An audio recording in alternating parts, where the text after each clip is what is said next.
그 표를 한번 보세요. 여호사밧. 그 열왕기서는 북이스라엘의 왕들과 남유다의 왕들을 번갈아 가면서 다루고 있기 때문에 헷갈립니다. 헷갈리고 또 이름이 똑같은 왕들도 있어요. 이름이. 그래서 또 헷갈려요. 그래서 왕조표를 가지고 있어야 됩니다. 근데 역대기를 읽으면은 역대기는 북이스라엘의 왕들은 거의 안 나와요. 남유다 왕들만 나옵니다. 근데 열왕기서는 왔다 갔다 해요. 성경을 봐도 이 열왕기서는 아합에 대해서 상당히 자세하게 기록하고 있어요. 악한 왕인 아합에 대해서. 근데 선한 왕인 여호사밧에 대해서는 짧게 기록하고 있습니다. 근데 역대기를 읽어보면은 여호사밧 왕에 대해서 굉장히 길게 기록하고 있어요. 그러니까 자기 어떤 그 신학적 관점, 어떤 역사적 관점에 따라 기록하는 게 다릅니다. 그래서 하나님이 두 성경을 다 주신 거예요. 어떻게 대조하면서 읽으라고. 여러분, 성경은 하나님 말씀인 줄로 믿죠? 우리 인생의 진리인 줄로 믿죠? 그걸 믿는다면은 정말 궁금해야 돼요. 궁금해야 돼. 성경 말씀, 하나님 말씀에 대해서 정말 궁금하고 막 알고 싶어서 막 미치고 한장해야 돼요. 그래, 안 그래요? 너무 궁금해야 되잖아요. 저는 너무 궁금했어요. 이 진리에 대해서 알고 싶어서. 그게 정상입니다. 정상이. 진리가 아니라고 뭐 그냥 소설책 정도 된다면 뭐 안 읽어도 되지 뭐. 그러나 진리의 말씀이라면은 반드시 읽어야 되고 알아야 되고 막 궁금해져야 되지. 알고 싶어서 막 궁금해져. 성경을 막 안 읽고는 견딜 수가 없고 막 궁금해져서 읽다가 무슨 말인지 모르면 막 답답해지고 막 알고 싶고 막. 그러다가 설교 듣고 이게 그 말씀이구나 깨달아지면 막 은혜가 되고 그렇게 되는 게 정상입니다. 정상이에요. 정상. 특별한 게 아니라. 자, 오늘은 여호사밧 왕에 대해서 공부를 하겠습니다. 그 왕조표를 비교해 보세요. 자, 저북 이스라엘은 다윗의 아들들이 왕위를 이어가지 않죠. 다윗의 가문의 반기를 들었던 여로보암 때부터 다윗과 상관없는 자들이 이제 그 왕이 되는데 그 왕조도 그냥 계속 연결되는 게 아니라 북이스라엘 왕조표를 보면은 계속 뭐가 일어나요? 쿠데타가 계속 일어나요. 정치적인 혼란이 계속 일어납니다. 쿠데타가 일어나요. 그래서 지난번에 공부했던 아합 왕은 오므리 왕조에 속해 있죠. 오므리라고 하는 장군이 쿠데타를 일으켜가지고 왕조를 새로 세웠어요. 그 오므리의 아들이 이제 아합입니다. 아합에 대해서 쭉 공부해 왔는데 아합을 공부할 때 잠깐 함께 나왔던 사람이 누구예요? 여호사밧. 아합이 불렀잖아요. 나랑 같이 싸웁시다. 우리가 한 민족이 아닙니까? 이렇게 꼬여가지고 여호사밧하고 둘이 아람하고 전쟁터에 나갔다가 결국 아합이 죽지 않습니까? 그때 여호사밧이 잠깐 나왔습니다. 지난주에. 오늘 좀 여호사밧에 대해서 공부하는데 열왕기서에는 내용이 짧아요. 역대기서를 읽어보면 굉장히 많이 나옵니다. 이 여호사밧에 대해서. 저렇게 좀 같이 해가지고 좀 객관적으로 한번 공부를 해보겠습니다. 오늘 제목이 여호사밧 평전이에요. 평전. 네, 이렇게 정했어요. 일부러. 여호사밧 평전. 평전이 뭡니까? 평전이. 우리 학생들 평전이 뭐야? 어렵지 말이? 여호사밧 평전. 요즘 한 인물의 전기를 쓸 때 평전 형태로 씁니다. 평전 형태로. 그래서 제 책장에 보면은 백범 김구 평전. 책 제목이 그래요. 백범 김구 평전. 안창호 평전. 평전 형태로 씁니다. 평전이란 뭐냐? 한 인물의 삶과 철학에 대하여 기록할 때 평가와 논평을 덧붙여서 전설한 전기를 말합니다. 평가와 논평이 붙어 있어요. 그러니까 여러분 예를 들어서 백악관을 기도 장소로 만든 링컨 그러면은 이제 제 동기 목사님이 썼지만은 거기에는 그 일화 중심으로 돼 있어요. 좋은 얘기만 다 기록돼 있습니다. 그래서 그 책을 읽으면 링컨이 꼭 완전히 막 진짜 너무나 경건하기만 한 사람 같이 읽어져요. 근데 그 링컨이 잘못한 또 다른 많은 부분들은 거기 없습니다. 그래서 이런 비평적인 검토가 없이 전기를 쓰면은 그 사람을 왜곡하게 돼요. 왜곡하게 됩니다. 객관적으로 기록할 수 없게 돼요.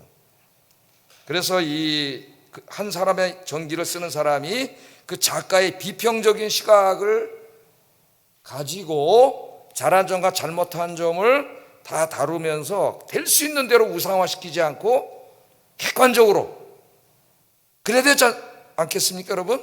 객관적으로 다루는 것을 우리가 평전이라고 합니다. 평전. 오늘 제가 왜 평전이라 그랬냐면은 열왕기서와 역대기서가 여호사밧을 다루는 게 사뭇 달라요. 달라. 그래서 두 성경을 이렇게 우리가 잘 조화를 이루어서 봐야 객관적으로 이 여호사밧이 어떤 사람인가 우리가 알 수가 있습니다.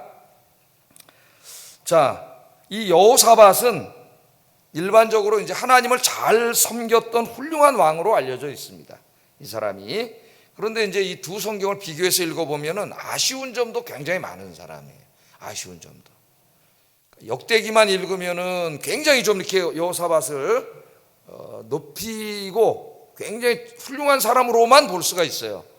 열왕기서랑 같이 보면은 그의 아쉬운 점, 잘못한 점들도 상당히 많이 나옵니다. 이 여호사밧에 대해서. 그래서 우리가 알아야 되겠고, 그래서 한번 객관적으로 한번 공부를 해보겠습니다. 그래서 두 가지 목표가 있어요. 첫째는 여호사밧이라고 하는 사람의 신앙생활, 그 사람의 인격을 통하여 객관적으로 살펴봄으로써 우리의 신앙을 되돌아보는 것이, 거울로서 삼는 것이죠. 우리의 신앙을. 그런 목적이 있고, 또 하나는 열왕기서와 역대기의 비교를 통해서 사람들을 평가하는, 될 수 있는 대로 객관적으로 평가하는 방식을 배우는 겁니다. 그죠? 어떤 한 사람에 대해서 뭐 정치인이든 뭐 목사든 뭐 누구든 한 사람 평가하는 데 있어서 어떤 객관적으로 다뤄야 되겠죠. 객관적으로. 그것이 굉장히 중요합니다. 그래서 한번 다뤄보겠어요. 자, 먼저 여호사밧. 아합이 이스라엘 왕으로 등극한 지 몇 년 되었을 때? 4년 되었을 때. 그러니까 지금까지는 그냥 아합에 대해서만 쭉 얘기했잖아요. 그죠? 열왕기사 20장, 21장, 22장. 유다 왕은 그냥 없는 것처럼 내버려 두고 아합 왕만 쫙 얘기를 해서 죽는 것까지. 근데 다시 이제 시간이 거꾸로 올라가는 거죠. 아합은 죽었잖아요, 지난주에. 근데 이제 아합이 죽기 전으로 다시 올라가는 거예요. 요새 드라마들을 보면은 현대 얘기를 막 하다가 갑자기 어렸을 적 얘기로 확 돌아가거나, 옛날에 무슨 데이트할 때 얘기로 돌아가거나, 그런 기법을 많이 씁니다. 드라마 보면 요새 과거로 확 돌아서 과거 얘기를 막 해. 그래야 이제 그 인물에 대한 어떤 그 심리 상태나 그런 것이 이제 이해가 되는 거예요. 아, 저 사람 저런 관계에 있었고 어렸을 때 저렇게 자랐구나. 이런 기법을 많이 써요. 요새 드라마를 잘 안 보시는 모양이네. 예? 그냥 보면 그런 기법을 많이 써요. 자, 그러니까 아합이 이스라엘 왕으로 등극한 지 4년 됐을 때에 유다의 왕이 여호사밧이 되었다. 여호사밧이 유다의 왕이 됐다. 그렇게 말하고 있고, 그때 나이가 몇 살이었냐면 35살이었고 몇 년 통치했어요? 25년 동안 통치를 했다. 그러니까 35살에 왕이 돼서 60살까지 통치했던, 25년 통치니까 야, 길게 했습니다. 25년 통치를 했습니다. 그러니까 여러분 왕조표를 보시면 한눈에 들어오죠? 예? 이렇게 비교하면서 자꾸 성경 읽으면서 이렇게 왔다 갔다 하면서 이렇게 자꾸 보셔야 됩니다. 성경을. 성경은 하나님의 진리의 말씀인데 교회를 오래 다니고도 뭐 이런 내용이 성경에 있는지도 모르고 그러면 안 되겠죠, 여러분. 하나님이 이거 다 읽고 이 뜻을 이해하고 이 말씀대로 살으라고 하나님 주신 말씀인데, 자, 열왕기 저자는 여호사밧에 대해서 첫 번째 평가를 내립니다. 아주 짧아요. 짧게만 다루고 있어요. 43절에 보면은 여호사밧이 그의 아버지 아사의 모든 길로 행하여, 우리 아사 왕에 대해서 공부했습니다. 아사는 하나님을 경외했던 매우 훌륭한 왕이었죠. 근데 그 아버지의 길로 행했다 그랬으니까 아버지의 경건함을 따라서 하나님 잘 섬기던 왕이었어요. 행하여 그 길에서 돌이키지 아니하고 여호와 앞에서 정직하게 행했다. 이렇게 긍정적인 평가를 내리고 있습니다. 그게 뭔지는 자세하게 이야기하진 않아요. 간단하게 이야기를 합니다. 그러나 이제 이 병행구절, 같은 사건을 다루고 있는 역대하를 보면은 굉장히 자세해요. 역대하 17장, 18장, 19장, 20장 전부 여호사밧에 대한 이야기. 그러니까 열왕기하고는 거꾸로야. 열왕기는 아합에 대해서 20장, 21장, 22장 다루지만은 여호사밧은 짧게 다루잖아요. 그런데 역대기 기자는 여호사밧에 대해서 4장이나 다루고 있어요. 4장이나. 그러니까 아마도 열왕기서 저자의 관심은 아합의 그 죄악된 모습을 많이 보여줌으로써 이렇게 죄 짓고 살면 안 된다 하는 것으로 이렇게 깨우쳐 주는데 목적이 있는 것이고, 이 역대기 기자는 여호사밧의 좋은 점들을 많이 기록함으로써 하나님 믿는 사람들은 이렇게 살아야 된다 하는 것을 가르쳐 주는데 목적이 있지 않았나 그런 생각이 듭니다. 자, 그러면 역대하 17장, 18장, 20장을 통해서 여호사밧이 어떻게 하나님을 경외했는지를 간단하게만 좀 살펴보겠습니다. 자세한 건 여러분 어떻게 하시면 돼요? 집에 가서 읽어보시면 되지. 집에. 여기서 다 알 수는 없잖아요, 그죠? 집에 가서 자세히 한번 읽어보세요. 자, 중요한 것만 한번 몇 가지 찾아보겠습니다. 역대하 17장 3절 5절에 보면 여호와께서 여호사밧과 함께 하셨으니 이는 그가 그의 조상 다윗의 처음 길로 행하여 바알들에게 구하지 아니하고 오직 그의 아버지의 하나님께 구하며 그의 계명을 행하고 이스라엘의 행위를 따르지 아니하였음이라. 그러므로 여호와께서 나라를 그의 손에 견고하게 하심에 유다 무리가 여호사밧에게 예물을 드렸으므로 그가 부귀와 영광을 크게 떨쳤더라. 그러니까 열왕기서 저자는 그의 아버지인 아사를 따라서 경건하게 섬겼다 그랬는데, 이 역대기 기자는 아사를 훨씬 넘어서서 훨씬 더 훌륭한 왕이었던 다윗을 따라서 그 길로 가는 왕이었다. 하나님께 기도하고 말씀대로 잘 살았던 경건한 왕이었다. 그렇게 소개를 합니다. 그래서 쭉 이제 17장부터 읽어보면은 여호사밧이 하나님을 위해서 한 일들이 나와요. 모든 산당들을 다 헐어버리고 아세라, 목상 등 우상들을 전부 제거했다. 17장 6절에, 역대하 17장 6절에 나옵니다. 또 제사장과 레위인들을 전국 성읍으로 보내서 백성들에게 하나님의 말씀을 가르치도록 했습니다. 제사장과 레위인들을 전국 성읍으로 다 보내가지고 왕이 했던 거잖아요. 이 사람은 정치인입니다, 여러분. 선지자가 아니에요. 왕이 그렇게 했다는 거예요, 정책을. 그래서 성읍마다 하나님의 말씀을 다 가르쳐야 된다. 왜냐하면 백성들이 하나님 말씀대로 살아야 된다는 것, 그걸 중요하게 여겼어요, 왕이지만은. 그걸 다 가르쳤다고 나와요. 이게 역대하 17장 7절 9절에 나오고요. 그래서 하나님께서는 이걸 너무 기뻐하셔가지고 여호사밧에게 복을 주셨는데 군사적으로 경제적으로 강하고 부하게 하셨다고 역대하 17장 10절 19절 하나님이 주신 복에 대해서 상세히 자세하게 이야기하고 있습니다. 이 역대하를 다 읽어보세요. 그래서 이 사람은 복을 많이 받았어요. 또 모압 연합군이 쳐들어왔을 때는 온 이스라엘 백성들과 함께 금식으로 기도하면서 하나님 앞에 기도해서 큰 승리를 거둔 이야기들이 또 역대하 20장에 길게 기록되어 있습니다. 국가적인 위기에 다른 것 의지하지 않고, 보통 이스라엘의 왕들은 어떻게 했어요? 애굽 의지하고 아수르 의지하고 바벨론 의지하고 하나님 의지하지 않고 살았거든요. 급하면 강대국 의지했다고. 그래서 여러분 요새 새벽기도 공부하지만은 그러한 행위에 대해서 하나님이 뭐라고 책망하시냐면은 음탕한 여자에다가 비유해서 설명을 하셨어요. 자기를 사랑하는 남편인 하나님을 떠나서 세상의 남자들과 간음하는 음녀에다 비유했습니다. 음녀. 그 죄가 뭐예요? 하나님보다 세상을 더 의지하고 산 거예요. 하나님보다 돈 의지하고 세상 의지하고 사람 의지하고 산 것을 남편이신 하나님 떠나서 세상에 간음하는 음탕한 여자에다 비유해서 하나님이 책망했어요. 그러니까 그 죄가 얼마나 추악한 죄인가를 하나님이 말씀하시는 거죠. 그래서 에스겔서를 읽어야 돼요. 에스겔서도 읽어야 되고 예레미야서도 읽어야 됩니다. 그런 행위에 대한 신앙적 도덕적 평가를 할 줄 알아야 돼요. 자, 하여튼 그 역대 20장까지 읽어보면은 정말 하나님을 경외했던 이야기들이, 하나님을 의지했던 이야기들이 굉장히 많이 기록되어 있습니다. 이 여호사밧에 대해서. 자, 그러니까 지금 좀 차이가 나요. 열왕기서는 짧게 기록하면서도 잘한 부분은 한 줄 정도 기록하고 나머지 잘 못한 부분을 더 많이 기록했어요. 근데 역대기는 못한 부분도 기록했지만 훨씬 더 많이 잘한 부분들을 기록했습니다. 잘한 부분들을. 한 사람을 평가할 때 이제 관점이 다르겠죠, 두 사람의. 그래서 제가 오늘 평전이라고 정한 거예요. 평전. 우리가 실수를 많이 하기 때문에 한 사람에 대해서 자기가 잘 알지도 못하면서 함부로 생각하고 비난하고 이렇게 되면은 엄청난 죄를 짓는 거예요. 그게 아무것도 아닌 게 아니에요. 그래서 우리가 객관적으로 알기 위해서 노력을 해야 됩니다. 노력을 해야 돼. 자, 한 사람, 그러니까 내가 아닌 다른 사람을 평가할 때, 그게 정치인이든 아니면 뭐 목사든 이렇게 공적인 사람이든 아니면 내 배우자든 아니 교회 안에서 다른 성도들 이런 사적인 만남에 있어서도 사람들을 평가할 때 객관적으로 평가하려고 노력해야 돼요. 객관적으로. 예?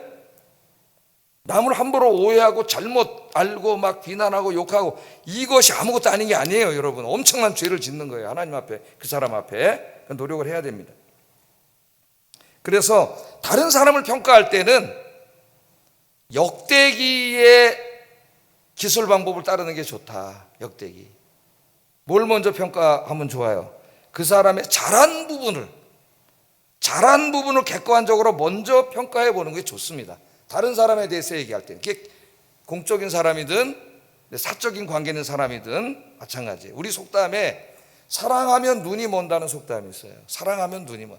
사랑하면은 뭐가 가려져요? 단점과 허물이 가려지죠. 안 보여. 그냥 이뻐요. 다 이뻐. 사랑하면 눈이 멀어요.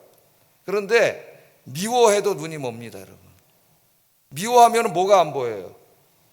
그 사람의 장점이 안 보여요. 좋은 점이 안 보여요. 그냥 미워하면은, 글쎄 옛날에 그 어떤 시어머니가 며느리가 얼마나 미운지, 며느리는 아침 먹고 좀 이따 또 점심 먹고 좀 이따 또 저녁 먹고 밥만 먹는다, 저게. 그런데 딸은 아침 먹고 한참 있다 점심 먹고 한참 있다 저녁 똑같이 먹는데 왜 그래? 미우니까 다 미운 거예요. 미워하면은 그 사람이 가지고 있는 좋은 점, 장점, 나에게 잘해준 것 이런 것들이 하나도 보이지 않아요. 하나도 보이지 않아요. 정치 그만둡시다. 그러면 그만돼. 교회 뭐 목사를 평가하거나 또 뭐 어떤 우리 교인들 할 때도 마찬가지인데 부부간에도 한번 생각을 해보세요. 부부 얘기를 요새 제일 안 하는 것 같아요. 제가 안 한 것 같아요. 부부간에 갈등이 일어날 때, 여러분 뭐가 생각나요? 갈등이 일어나면은 그 내 배우자에 대해서, 내 남편과 아내에 대해서 잘못한 점만 자꾸 보이기 시작합니다. 잘못한 점. 그래요, 안 그래요? 잘못한 것만 계속 생각나요. 그래서 제 방에 이제 책이 한 권 있는데 그 심리학 책인데 어떤 이제 부부가 우리나라도 이혼하기 위해서 이제 이혼하기 전에 이제 상담을 왔는데 우리나라도 뭐 텔레비전에 보니까 뭐 이혼 숙녀 프로그램 난 본 적은 없어요. 그런 거 보지도 제일 싫어요, 내 그런 프로그램. 뭐 결혼 지옥 난 본 적이 없기 때문에 평가를 위치에 있지 않지만 왜 그렇게 부정적인 결혼에 대해서 얘기 자꾸 해가지고 젊은이들 하려고 하면 결혼은 무슨 지옥처럼 느끼게 하는지 이 방송국 PD 큰일 났다 이런 생각이 들어요. 우리 목사님들이 메시지를 잘 전해야 되겠다 이런 생각이 듭니다. 거기 보니까 이제 막 같이 살 수 없다고 왔어요. 그래서 이제 상담하는 사람이 치유를 하기 위해서 그 남편이 그러면 이제 아내 여자분이 왔는데 잘해준 건 없냐? 그러니까 잘해준 걸 한번 좀 적어봐라. 그때는 막 적는데 몇 시까지가 나와 그래도 생각을 해보니까 좋은 점이 많아요. 남편이 몇 시까지가 딱. 근데 이제 미워지니까 뭐만 보이니 그거 다 안 보여. 미워하면 장님이 되잖아요. 눈이 멀어요. 안 보여요. 근데 그럼 잘못한 게 뭐냐? 3가지를 적었대. 3가지. 몇 시까지고 이건 3가지야. 근데 못 살겠다 이유가 3가지 때문이에요. 3가지. 미워하니까 눈이 먼 거예요, 여러분. 그래서 자기가 써놓고 치유가 돼가지고 이 화해가 됐답니다. 그렇게 이제 심리학자들이 이제 관계 치유에도 많이 활용하는 방법이 쓰게 하는 거예요. 객관적으로 잘한 게 너무나 많은데 어느 날 한두 개 서운한 거 가지고 계속 원망하고 그렇게 해서 얼마나 불행하겠어요, 여러분. 불행하겠어요. 그래서 오늘 부부관계에다 주로 이제 제가 적용을 했는데 좋은 점을 먼저 생각해 보세요. 좋은 점. 그래서 저도 이제 우리 아영교 성도님들 생각할 때 좋은 점을 먼저 생각해야 돼요. 좋은 점.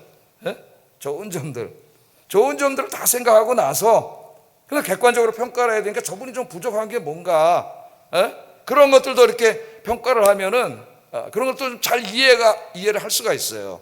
그래서 우리가 그런 것들을 우리가 배우게 됩니다. 중요한 거 한 가지 사람들을 평가할 때. 자, 두 번째 우리가 이제 배워야 될 것은 여호사밧이처럼 하나님을 잘 경외하고 칭찬받고 복받은 사람인 것처럼 우리도 그렇게 신앙생활을 해야 되겠다.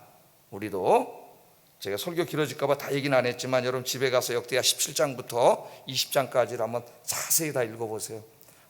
여호사밧이 왜 이렇게 복을 받았나, 왜 이렇게 잘 됐나, 왜? 이유가 있을 거 아니에요. 그 사람이 어떻게 살았나, 어떻게 신앙생활했나, 그걸 보세요.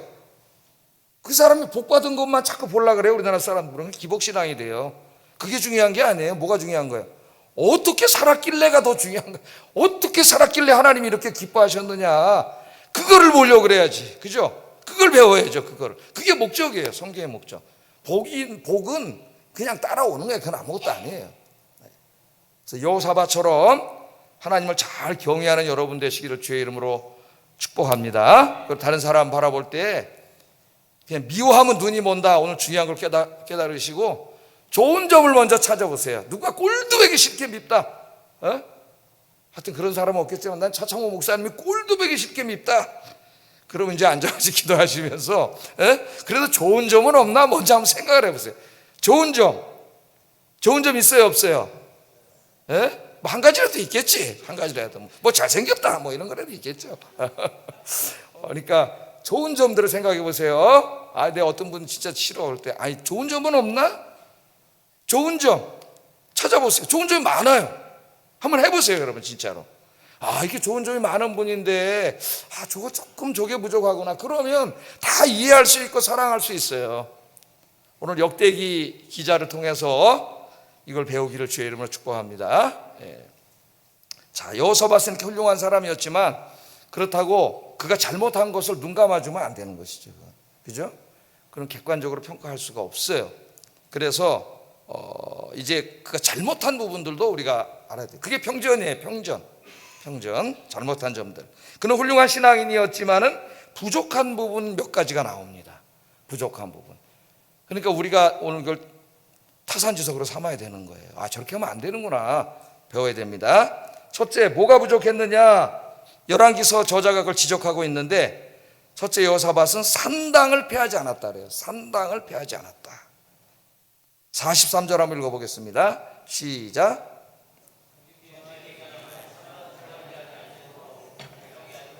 산당에서 제사를 드리며 분향하였더라. 산당, 산에다가 있는 집이죠. 산에 있는 집.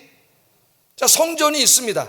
성전을 짓기 전에는 각 동네에 있는 사람들이 자기들 마음 산 높은 곳에다가 건물을 지어놓고 예배를 드렸어요. 기도를 하고. 그게 있었는데 이제 솔로몬을 통해서 성전, 중앙 성전을 지은 다음에는 사람들이 성전에 와서 예배를 드렸죠. 그러나 여전히 지방 사람들은 예루살렘까지 오려면 막 일주일 걸리고 2주일 걸리니까 올 수가 없어요.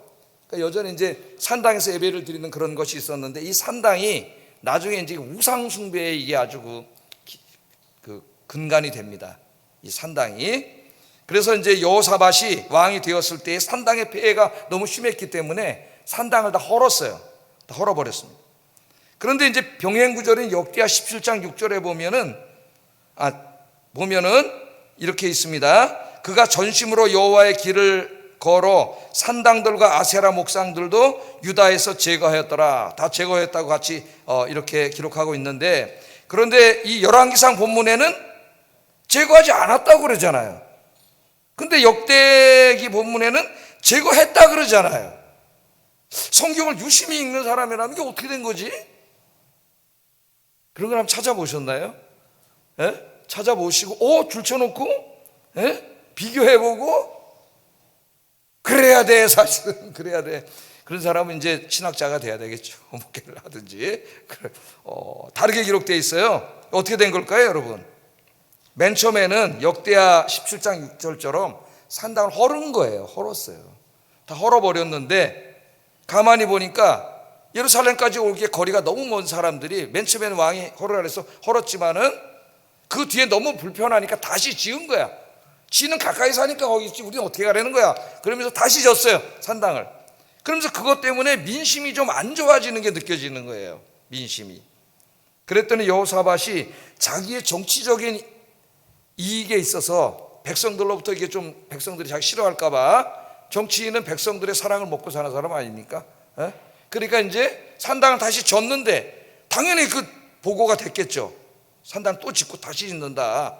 그때 그냥 눈 감아 준 거예요. 그러니까 열왕기 저자는 역대기 저자가 기록한 산당을 헐었다고 하는 것, 그거 얘기하지 않고 산당을 어떻게 했어요? 헐지 않았다는 얘기야.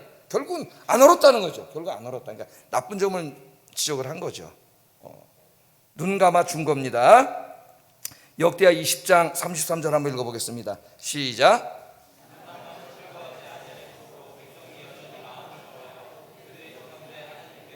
돌아오지 아니하였더라. 그래서 이제 결국은 또 하나님을 떠나고 우상 숭배를 하고 미신으로 빠지고 그렇게 됐다고 이야기하고 있습니다. 그러니까 여호사밧의 여기 잘못이 뭐예요? 잠깐의 이익과 잠깐의 정치적인 이익과 편안함 때문에 악과 타협했다는 겁니다. 타협. 자기의 이익 때문에 옳지 않은 일, 하나님이 기뻐하시지 않는 일과 타협을 했다는 거예요. 하나님 기뻐하시지 않는 일은 어떻게 해야 됩니까? 뿌리채 뽑아야 돼요. 여러분 그 잡초를 화단에서 뽑을 때 위만 잘라봐야 소용이 없죠. 뿌리가 있으면 금방 확 또 비만 오면 자라나요. 그래서 어떻게 돼요? 뿌리채 뽑아내야 돼요. 뿌리채. 여호사밧의 잘못은 뭐냐? 뿌리채 뽑지 않았다는 거예요. 맨 처음엔 했는데 사람들이 안 좋아하는 것 같아. 자기 정치적인 인기가 좀 떨어지는 것 같아. 지금으로 말하면 여론조사가 좀 안 나와. 근데 그 일은 옳은 일이에요. 근데 어떻게 했어요? 타협을 해버린 거예요. 그냥 악과 타협을 한 거예요. 그것도 하나님이 기뻐하시지 않는 일과 타협을 한 거예요. 그래서 우리 그리스도인들은 자기의 이익을 위해서 악과 타협하면 안 됩니다. 옳은 일은 목에 칼이 들어와도 순종하고 행하는 여러분 되시기를 주의 이름으로 축복합니다. 우리 그리스도인들 그렇게 살아야 되지 않겠습니까, 여러분? 예? 조그만 이익을 위해서 타협하고 그렇게 살면 안 되겠죠. 자, 이게 좀 여호사밧에게 가장 약점 중에 하나예요. 약점 중에 하나. 그래서 자꾸 이제 두 번째 문제가 나오는데 이스라엘의 악한 왕들과 자꾸 어울려. 자기 이익을 얻기 위해서.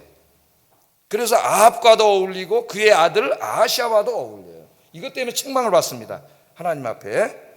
열왕기상 22장 44절에 책망을 하는데 여호사밧이 이스라엘의 왕과 더불어 화평을 했다 그래요. 화평했다. 여러분 화평하게 지내는 건 좋은 일이죠. 뭐 싸우면 안 되겠죠. 그리스도인들이 화평하게 지내야 됩니다.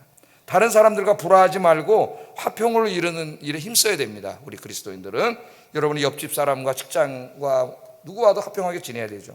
문제는 여호사밧이 아합과 이 사악한 자와의 화평을 위해서 하나님께서 기뻐하지 않는 일을 했다는 거예요. 지난 시간에 우리가 공부한 것처럼 둘이 합쳐가지고 하나님이 기뻐하지 않는 전쟁에 나갔어요. 여호사밧이. 예? 그런데 하나님이 도와주지 않았다면 잡혀서 죽었을 거예요. 여호사밧이. 그런데 다른 부분 잘한 부분들이 있었기 때문에 하나님이 살려주셨잖아요. 예? 지난 시간에 잠깐 공부를 했죠. 하나님 살려주셔서 간신히 살 수가 있었습니다. 그래서 우리 그리스도인들 화평이 중요하지만은 그 화평이 하나님과 불화를 만드는 화평을 돼서는 안 된다는 거예요. 아시겠죠? 어떤 인간과 정치적인 이익을 얻고 외교적인 이익을 얻고 화평하게 지내서 좋은 게 좋은 거다. 그 일이 하나님과 나를 불화하게 만드는 것이라면은 그런 화평을 하면 안 된다는 겁니다.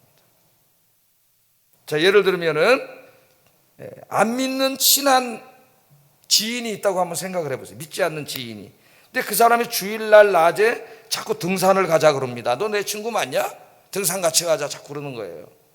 근데 그 사람과의 화평의 관계를 유지하기 위해서 주일날 등산 간다면 어떻게 되겠어요? 하나님과 화평이 깨지는 거예요. 하나님과.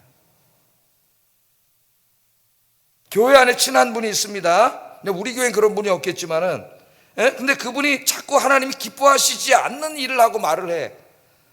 근데 나는 그분과 좀 이렇게 친하게 지내고 싶어요. 어울리고 싶고. 그 일을 이루기 위해서 여러분 함께 그 하나님 기뻐하지 않는 일을 할 수는 없는 거예요. 다른 사람과 화평을 이루는 것은 중요하지만 그것이 하나님과 화평을 깨는 것이 되어서는 안 된다. 이게 굉장히 중요합니다. 그런데 여호사밧은 아합과의 화평을 위해 하나님과의 화평을 희생시키는 어리석은 선택을 했습니다. 그래서 아합과 자꾸 친하게 지내요. 아합과. 이후에는 아합의 아들 아하시아와도 또 함께 어울려요. 여호사밧이. 왜? 자기 자꾸 인간적인 뭘 얻으려고 그렇게 합니다. 그래서 하나님이 선지자를 보내서 이것을 책망하세요. 여러분 잘 아셔야 돼요. 역대하 19장 2절 한번 읽어보겠습니다. 시작.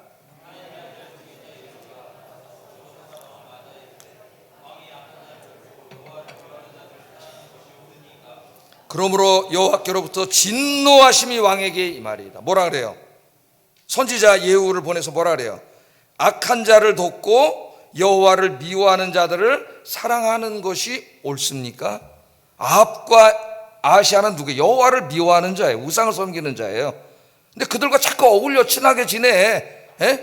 뭔가 이렇게 좋은 게 좋은 거고 화평을 지내야 외교적으로나 군사적으로나 좋으니까 자꾸 어울리려고 그래요. 그 사람도 의지하려고 그러고. 그러니까 하나님이 사람을 보내서 뭐라 그래요? 왕이 악한 자를 왜 자꾸 돕습니까? 악한 자를 도와줍니까? 여호와를 미워하는 자들을 왜 당신이 사랑합니까? 그러므로 여호와께로부터 진노하심이 왕에게 임할 겁니다. 그러니까 이게 아무것도 아닌 게 아니란 말이에요. 여러분, 이게 굉장히 중요한 것입니다. 이것이 그래서 여러분들은 늘 믿음의 사람, 경건한 사람들과 함께 기도하면서 하나님 기뻐하시는 일을 하시기를 주의 이름으로 축복합니다. 악과 어울리면 안 된다. 악과 어울리면 하나님께서 가르쳐줍니다. 그래서 복 있는 사람은 어떻게 해요? 악인의 길을 쫓지 아니하며 죄인의 길에 서지 아니하며 오만한 자들의 자리에 앉지 아니하고, 그렇게 말씀하셨어요. 여러분, 유유상종입니다. 유유상종. 그 사람이 함께 댕기는 사람들을 보면은 그 사람이 어떤 사람인가를 알 수가 있어요. 세 번째, 그런데 이 사람 자꾸 이렇게 어울리는 게 이게 여호사밧의 문제고, 그 다음에 이제 세 번째 마지막 여호사밧의 문제는 여호사밧이 이 금을 사랑했어요. 금을 사랑한 사람이 또 누구 생각나세요? 솔로몬 생각났잖아. 솔로몬. 솔로몬이 그래서 오빌에 가서 금 잔뜩 갖다가 그냥 방패니 뭐니 다 금으로 만들었잖아요. 금은 약합니다, 여러분. 방패로 쓸 수가 없어요. 근데 진짜 싸우려고 방패 만든 게 아니에요. 다 뭐예요? 관상용이에요. 금으로 그냥 그다 어떻게 했어요? 다 뺏겨버렸지. 다 없어져 버렸어. 하나님 다 없애버립니다. 그거를. 자, 금을 사랑했습니다. 열왕기상 22장 48절 한번 읽어봅니다. 시작. 그 배가 파선하였으므로 가지 못하게 되었다. 못하게 되었다. 다시스의 선박을 제조했다는, 다시스라는 말은 지명도 됩니다만은 여기서는 지명이 아니에요. 다시스, 우리 배들의 이름이 있죠. 세종대왕 호 이런 게 있잖아요. 이 배 이름인데 배들 중에서 다시스는 저 스페인 쪽에 있는, 엄청나게 먼 데에 있는 곳이에요. 지중해 다 지나가야 끝에 있는 곳입니다. 그러니까 먼 곳까지 가서 무역을 하는 엄청나게 큰 상선을, 그러니까 이 다시스오라, 다시스급 배라 그래요. 다시스급 배. 그러니까 이거는 배의 크기와 규모를 얘기하는 거지 다시스로 가는 배를 말하는 게 아닙니다. 이 배가. 그러니까 엄청난 상선을 만들었다는 거예요. 그걸 만들어 가지고 오빌로 보냈어요. 오빌로. 뭐 하려고? 금을 얻으려고 오빌로 보냈다, 이렇게 얘기하고요.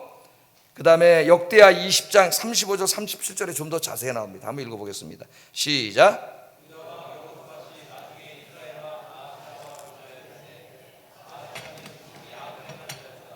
두 왕이 서로 연합하고 배를 만들어 다시스로 보내고자 하여 배를 만들었다. 그러니까 역대기를 읽어보면은 혼자 한 게 아니라 누구랑 어울렸어요? 저 사악한 자 아시아 왕과 어울렸어. 같이 왜 어울렸어? 뭐 때문에 어울렸어요? 금 얻으려고. 그러니까 책망받은 거예요. 왕이 어떻게 하나님을 미워하는 자, 사악한 자와 함께 그 금 얻으려고 어울립니까? 그렇게 책망을 받은 거예요. 금을 얻으려고 어울렸습니다. 그 한번 여기 지도를 보면은 역대기서와 열왕기서가 약간 그 자세히 읽어보면 좀 차이가 나는 기록들이 있어요. 이 지도를 보면 좀 이해가 될 겁니다. 자, 어디서 만들었다 그랬어요? 어디서? 에시온 게벨. 제가 이게 다 나온 지도가 이거밖에 없어서 이걸로 가져온 거예요. 현대 지도인데 이거는 에시온 게벨은 바로 여기입니다. 여기 있죠. 이렇게 바다가 이렇게 들어가 있는데 여기가 에시온 게벨이에요. 여기 항구에서 배를 만들었다는 거예요. 배를. 어떤 급의 배를? 다시스급의 배. 엄청난 배, 큰 상선을 만들어 가지고 오빌에 가서 금을 가져오려고 만들었다 그래요. 오빌. 그 오빌이 어디냐 현재 일치된 견해가 없어요. 한 세 가지 정도 학설이 있습니다. 첫째는 오빌은 요 예멘이나 오만 여기를 말하는 거다. 그렇게 생각하는 학자들도 있고, 아니다, 쭉 내려가서 소말리아 여기를 말하는 거다, 여기. 이렇게 주장하는 학자가 있고, 아니다, 이 홍해를 다 빠져나가가지고 어디요? 인도를 말하는 거다, 인도. 세 가지 학설이 있는데 어딘지는 알 수는 없습니다. 제가 보기에 인도는 너무 멀어요, 금 가지러 가는데. 그래서 아마 예멘이나 오만 여기가 아닐까 그런 생각이 들어요. 여기가 제 가능성이, 예멘, 지금의 여기서 배를 만들어 가지고 홍해를 통해서 예멘에 가서 가져오려고. 뭐 조금 더 가면 소말리아가 있는데, 하여튼 뭐 어디냐는 중요하지 않지만 여기인 것 같습니다. 근데 왜 제가 이 말씀을 드리냐면은 역대하 20장 35절 37절 다시 한번 보세요. 이제 넘기고 거기 보면은 가려고 그랬는데 어떻게 했어요? 선지자를 보내서 뭐라 그랬어요? 왕이 지은 배를 하나님이 다 때려 부술 겁니다 그랬잖아요. 파괴시켜 버릴 겁니다 그랬죠? 그래서 배들이 부서져서 오벨로 가지 못했다 그러지 않고 다시스로 가지 못했다 그렇게 써 있어요, 역대기에는. 그러니까 이거 뭐야, 열왕기에는 오벨로 못 갔다 그랬는데 열왕기 또 역대기에서는 다시스로 못 갔다 그랬어요. 그래서 이 다시스는 아까 제가 말했듯이 지명을 말하는 게 아니라 다시스급 배, 다시스급의 배가 가지 못했다, 다 무너졌다, 그렇게 우리가 이해를 해야 됩니다. 왜냐하면 다시스가 지명이라면은 아까 그 지도 한번 다시 보세요. 말이 되지가 않아요. 이게 보면은, 자, 여기서 배를 만들었는데 여기 끝에서, 여기서 이 스페인이에요. 다시스는 가려면 어떻게 가야 돼요? 뭐 지금처럼 수에즈 운하가 있는 것도 아니고 여기로 나와가지고 아프리카 뺑 돌아가지고 이렇게 가야 되잖아요. 그죠? 불가능한 거예요, 그거는. 그래서 이것을 다시스로 가지 못했다가 아니라 다시스급의 배가 출항하지 못했다는 얘기예요. 출항하지 못했다, 오빌로 가지 못했다, 그런 얘기입니다. 그런 얘기 두 가지를 비교해서 읽으면은, 그래서 이 경건하던 여호사밧 왕의 또 하나의 아킬레스건이 뭐예요? 금을 사랑한 거예요. 솔로몬처럼 금을 사랑한 거예요. 돈을 사랑한 거예요. 세상을 사랑한 거예요. 자꾸 자기 이익을 위해서 악인들과 자꾸 어울려 다니는 거예요. 이게 이 사람의 아킬레스건이에요. 아킬레스건. 또 자기의 이익을 위해서 적당히 타협하고, 신앙적으로 살지 못하고 타협하고 사는 거예요. 이런 것들이 여호사밧이 가지고 있는 문제점입니다. 문제점. 그래서 하나님이 경건한 왕이었지만은 선지자를 보내서 엄청나게 꾸짖고 책망했던 사람이 여호사밧이다. 여호사밧. 그게 우리가 간단하게 여호사밧 평전을 한번 생각해 보았습니다. 우리가 여호사밧을 평가하는데 이제 자기 자신에 대해서 평가를 할 때는, 아까 남에 대해서 평가할 때는 어떤 것부터 보라 그랬죠? 좋은 점부터 보라 그랬죠? 자기 자신부터 평가할 때는, 자기 자신을 평가할 때는 열왕기서 저자의 지혜를 따르세요. 열왕기서 저자. 그래서 자기에 대해서 자기가 생각할 때는 자기의 부족한 점 먼저 보는 게 중요합니다. 자기의 부족한 점, 자기의 좋은 점, 잘한 점, 자기가 한 업적, 이런 걸 먼저 보면 어떻게 될까요? 교만해집니다. 사람이 교만해지기 시작하고요. 그래서 그 다음부터는 자기가 저지른 죄악과 잘못에 대해서 눈을 감아요. 아무것도 보이지 않아요. 그런 교만한 사람이네. 그걸 성경에서는 교만한 사람이라 그래. 그러나 자기에 대해서 평가할 때는 자기의 부족한 점을 먼저 보면은 굉장히 영적으로도 또 삶에 있어서 이롭습니다. 부부간에다 다시 적용해 보세요. 오늘은 부부에다 적용하기, 가진 정치에다 적용하지 말고 부부에다가. 부부 생활하는데 여러분 아내들도 있고 남편들도 있습니다. 자기에 대해 생각할 때, 내가 참 부족하다, 미안하다, 나 같은 사람 만나서 참 고생 많이 시켰다, 그렇게 생각을 해. 자기 부족한 걸 먼저 생각하게 되면 자꾸 미안한 마음이 들고, 그렇게 되면 어떻게 될까요? 부부관계가 좋아질까요? 나빠질까요? 부부관계가 더 좋아지겠죠. 그래서 남에 대해서 생각할 때는 그 사람이 잘한 점, 좋은 점 먼저 생각하고, 자기에 대해서 생각할 때는 자기 부족한 점을 먼저 돌아보는 것이 현명한 방법입니다. 그래서 오늘 이제 결론을 내리고 우리 함께 기도하겠습니다. 내가 나의 잘한 점부터 생각을 하면은 부부간에 어떤 결과가 올까요? 내가 이렇게 잘해줬는데 나에게 당신이 어떻게 그럴 수가 있어? 이렇게 되겠지요. 예? 자기가 잘못한 거 하나도 얘기 안 해. 내가 이거 이렇게 잘해줬는데 당신이 나한테 어떻게 이런 싸움밖에 안 되는 거예요. 내 부족한 점을 먼저 보면 미안한 마음이 들고 화해하게 됩니다. 화해. 우리 하나님 앞에 기도하겠습니다. 두 가지를 기도하겠습니다. 여호사밧처럼 하나님을 잘 섬기고 하나님을 기쁘시게 하는 일들을 많이 해서 여호사밧처럼 복받는 인생 살게 해주세요. 이렇게 기도하시고요. 두 번째, 매일 자신을 돌아보면서 하나님 앞에 사람 앞에 자신의 잘못을 돌아보고 회개하는 삶을 살게 해주세요. 다른 사람들을 바라볼 때는 그 사람의 좋은 점, 잘한 점들을 먼저 바라보고 긍정적으로 평가할 수 있는 지혜를 주십시오. 같이 기도하겠습니다.